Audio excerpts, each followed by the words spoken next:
Number 5 is a great commercial trick that I've used a lot. It's called Killer Prediction. It's by Cody Fisher.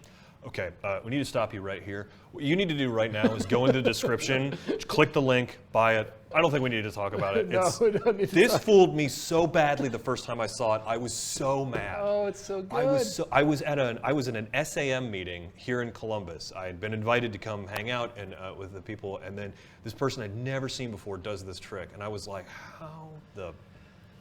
Man, this trick's really great. Yeah. So I'll just tell you the trick is, tell you where you can find it and why you should do it. But Killer Prediction, first of all, fits all the boxes. You're going to end in one on the stage with a big prediction, and there's a trick that leads up to. Okay, so what is it? It's the invisible deck routine. Yes. Okay, it's the invisible deck. I think we can talk about the invisible deck here. So it's a classic magician's trick at this point. Yeah. But it's an invisible deck that hides in plain sight. Yeah. And it's not the main trick here. So basically, what you're doing is an invisible deck, and if you're familiar with that style routine, you're throwing paper balls out into the audience to select the people to say red and black, or the suits, or values of whatever the card that is going to be selected for your reveal. So whatever the audience, you throw in paper balls in the crowd, they choose a card. You then have a deck of cards that has been in the audience the entire time. You take the cards out, you spread through that deck, and you find that there's one card reversed, which happens to be the card that the audience named. Great trick. We already know that's a great trick. Yeah. And depending on how you present it, you can close with that trick, like we're doing right now. I've seen people on cruise ships just close with this, Yeah. $5 trick. A lot of people, I know performers, keep the invisible deck in their case for emergency situations, encore performances. Oh, I need to do 3 more minutes. Boom, they go get this deck, and you can do that. I highly recommend looking into that for sure. Super good. But the killer prediction part of this, the kicker ending on this, is that the people in the audience that have the paper balls, you have them open up the paper balls, and it reads King of Clubs or Jack of Diamonds or whatever the card was that the audience named. Cody Fisher's done a lot of really good work on this to hide the method so that it's really difficult to backtrack so you can't even see it. So even if someone in the audience was familiar with the invisible deck because they're literally seeing your show after having walked out of a magic shop or something, sure. It then destroys the method of the invisible deck by them opening these paper balls. It's so good. And it's pleasing. Plays big. You're throwing stuff into the crowd. I've seen somebody that does this, and I wish somebody does this with like a T-shirt launcher on cruise ships.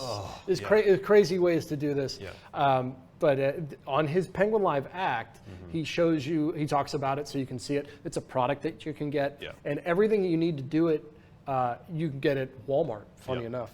Except for the special deck, which you can get at Penguin Magic, of course. But Cody's stuff, again, we're talking about closers and things that anybody can do. All of his material is right in that wheelhouse. Yeah. I just recommend Cody Fisher. Yeah. Go down that path. You will find stuff. If you're looking to get into opening shows, closing shows, just doing any type of show, Cody Fisher's material is perfect for anybody. It's strong material and also very funny. But let's keep this train moving forward. I think we need to get number 4.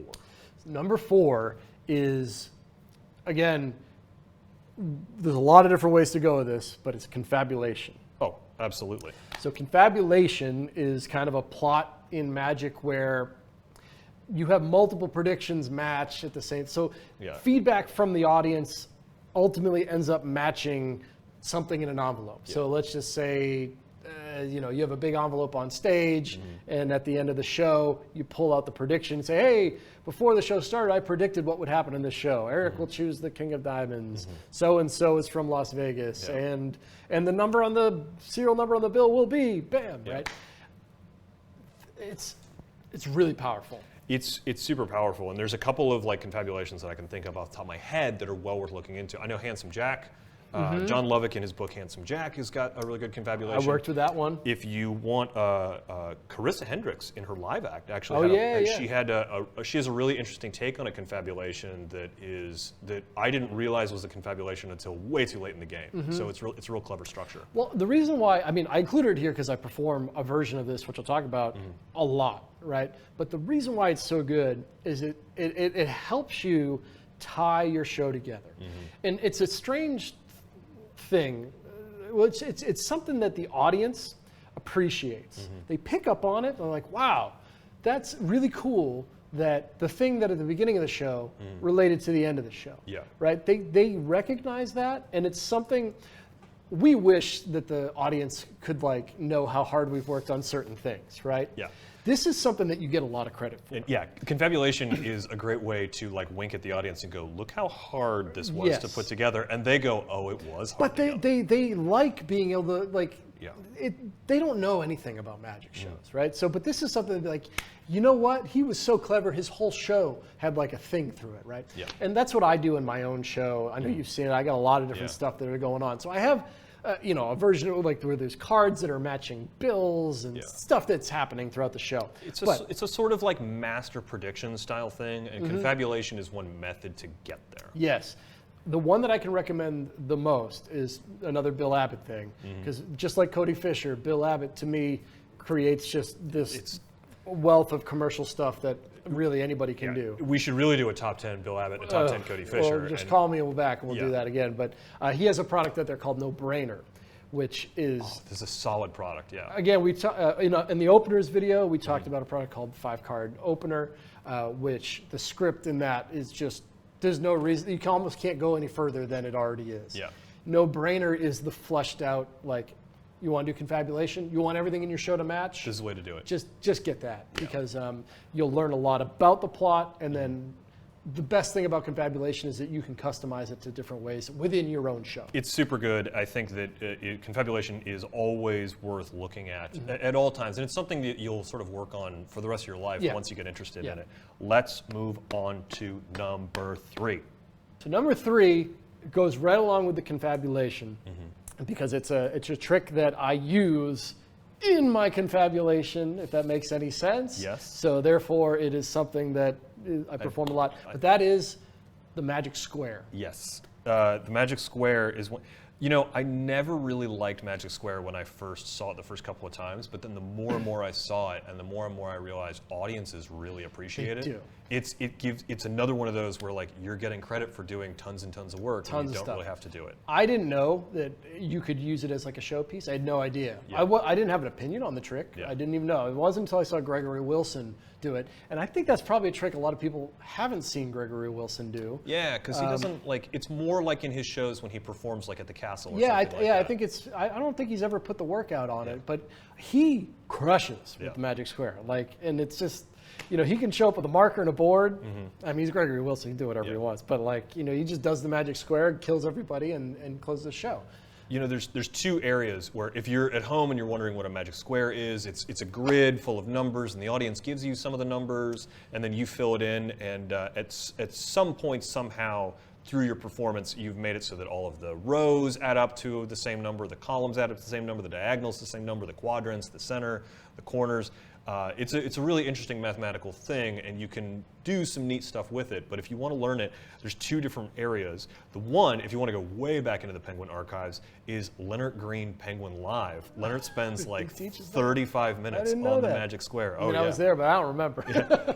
But the other more recent one, which is really good, is Tori Noquez, the automatic Magic Square. If you want to, that's a really good starting point. I think that's how I got in, right? Because I was in a position where in my confabulation that I'm working, I had an opportunity to do a magic square, and I wasn't sure if it was going to take too far away from what I was trying to accomplish.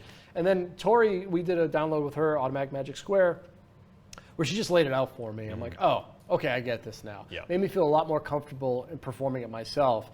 And now it's like my confabulation, we were talking about Cryptex and Magic Square, like this is like one of the many uppercuts that's happening at the end of my show at this point. And I put it this high as well, not only because I'm doing it all the time, but it is something that you can perform in one to close your show. And Tori lays out very simple math that's easy to do, because there are a lot of different methods out there, and some of them require a lot more sort of mental gymnastics and horsepower to get through, but Tori's it's it's a really great entry-level Magic Absolutely, Square. yeah. There's so much information out there about Magic Square. And the other great thing is that Tori is a math teacher. Yeah, that's right. So Tori actually knows not only how to teach a magician an effect, but she also knows how to teach you math so that you can understand it. Yes, yeah. Let's move on to number 2. Number 2, this is man, this is a great trick, and it's a classic at this point. But the Bill and Lemon. It's Bill and Lemon is like almost a controversial trick these days. I guess, yeah. Because you can, unfortunately, there is a very public resource where you can find the method laid out 100%. But it's so good. It's like 1 billion years old. Yeah. And when you read the historical stories about it, it still stands tall, man. To me, it's awesome. Yeah. So I first learned it from. This became my closer the instant that I saw it. I first learned it off Bill Malone's On the Loose DVD. I think it's volume 2, and then I got re-drilled into me watching Doc Eason teach it on his Bar Magic DVDs. Those sets of DVDs are unreplaceable. There's so much material that is so good on there. But when I first got into Magic, that was like, oh, okay, well, that's a trick that I could do if I had to do a trick stand-up. And it just the power level of that trick is the highest. Yeah. The highest. Even if people know what's going on, the first of moment all, you find a bill inside of a piece of fruit, I don't encounter people that know how this works. I've done this trick a lot, and I never see those people. I never see them. I don't know why, because I know that it exists. Now, I do think it might be this is just weird that we're even getting to this part of this discussion, but regionally, I think it might be a little different. I don't think I would do this out in California and LA, right? No. Strangely, right? Yeah. But where I grew up in Boston on the East Coast, or even here in Ohio, when I do this trick, what is this trick, by the way? A signed bill from the audience disappears and reappears inside a lemon that you have to cut open. It's pretty classic in history. There's some neat variations on it too. Like there's a really great one. I think it's Bill Cloutier, who does it in a Kiwi. Oh, yeah, Which is neat because there's sort of like this emphasis on like Kiwis are really fragile, so how could you possibly get it in there?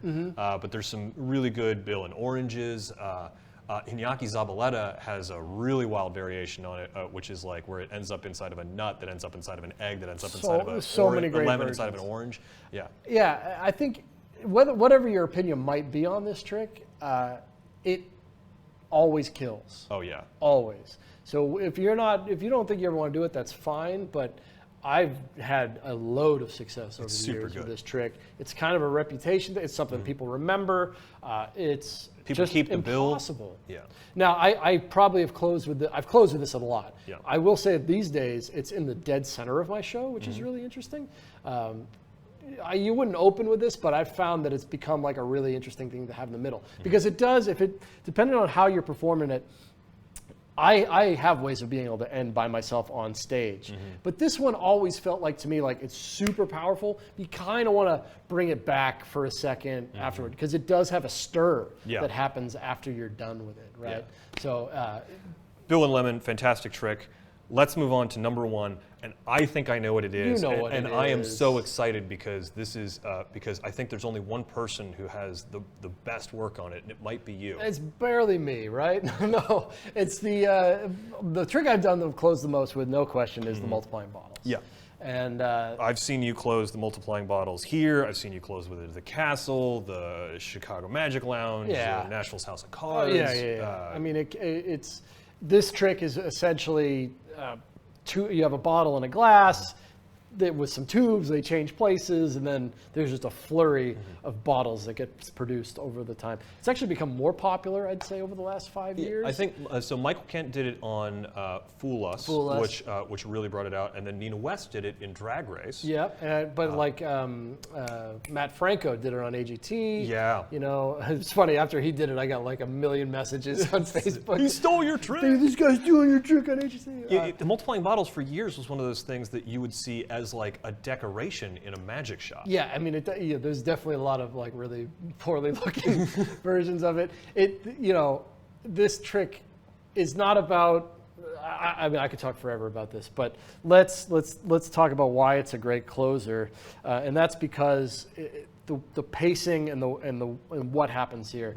It starts out with a bit of fun and some jokes, and then a really strong trick. Yeah. The bottle and the glass change places, which is arguably the best trick in the whole routine. Yeah. But if you do it correctly, it doesn't matter because this trick's all about rhythm and pacing. As the bottles keep getting faster and faster, the way I talk gets faster, the way I'm animated becomes more excited. There's a false ending, right, which is an interesting thing to think about when it comes to a closer, where it seems like the trick is over. Yeah. And then you go back one more time for bam, bam, bam, bam, bam, bam, bam, bam, Yeah. and then boom. And you end up with bottles all over Bottles the all table, over the glasses place. all over the table. You're pouring a glass. Well, that's the nice liquid. thing too. It's like a perfect closer because now I'm going to pour myself a drink and you- toast the crowd. You're in the applause cue position. Applause cue position, all Yeah. of that. So this Everyone's on their phone liking and subscribing. I mean, it's Yeah. just all that stuff. Now I talk about the multiplying bottles in my Penguin Live lecture. Really, what I'm using is the original write-up. It's from the Ken Brooks. It's from Ken Brooks. I should say, I said that you're the guy with all the work, but what I really should correct myself in saying is that you're doing the Ken Brooks routine, but your explanation of the Ken Brooks routine in your live lecture is one of the better explanations of it for someone. Because if you have a hard time learning from the book, seeing it on video is really helpful, and you do a really nice job of laying it out in your Penguin Live act. Well, thanks. I wish I could do. I think one day there'll probably be like a bottles project or something that we end up doing. We should totally do it. We've talked about it and trying to get a nice. One of the problems with the bottles is all the prices on the bottles can be interesting, and you don't know what you're getting. I don't even know a lot of the details on the different products that are out there. But if you check out my Penguin Live, I kind of bring a lot of different bottles for you to look at. Yeah. I talk about different ways that you can do it because it's a hard thing to teach one routine. You can watch the routine. It's the Ken Brook routine that I'm doing, which is the original multiplying martini routine from his Ken Brook series number 3. It's a little manuscript that's out there. There's issues with his routine. Not many. I mean, it's pretty perfect. I almost even do all the jokes and stuff in there. It's just a little dated. But it is dated, and there's some moves in there that are questionable that are easily fixed. Yeah. So if you want to get it, if you're interested in it, you can always message me or just pick up the lecture because it's something I have spent entirely too much time thinking about. I'll give another honorable mention. If you're looking for a slightly different routine, if you don't want to go for the speed, Carissa Hendricks teaches the multiplying bottles, and she's got some cool moves that I think are from a later Ken Brooks, or is it? No, it's Tom Stone has. Oh yeah, Tom Stone. There's some Tom Stone ideas. Tom Stone has explored the abstract when it comes to multiplying bottles. A lot of cool ideas. She tells you where to find some of the Tom Stone stuff, and also she teaches some of her own touches on it that are really interesting. And it's another good routine with the bottles, but it's very different. It uses a slightly different setup. And the other two that I really like are Morgan and West. Did one in their Penguin Live. They have an excellent version of it. Which is interesting because he uses 2 people. Yeah. And on top of that, Harlan also put one in the Tarbell Every Trick in the Book series, also a partner routine with the multiplying bottles. Actually, there's a lot of interesting things you can do with 2 people with the multiplying bottles. Something I've never done, but it's definitely available. Well, I totally understand why it's your #1 closer. Thanks for sharing those with us. Of course. We are so excited to have you back. By the way, once again, check out the description below for links to anything that you have more questions on. Be sure to like and subscribe because we really appreciate it. My name is Eric Tate. Thanks to Nick Locapo. We'll see you next time.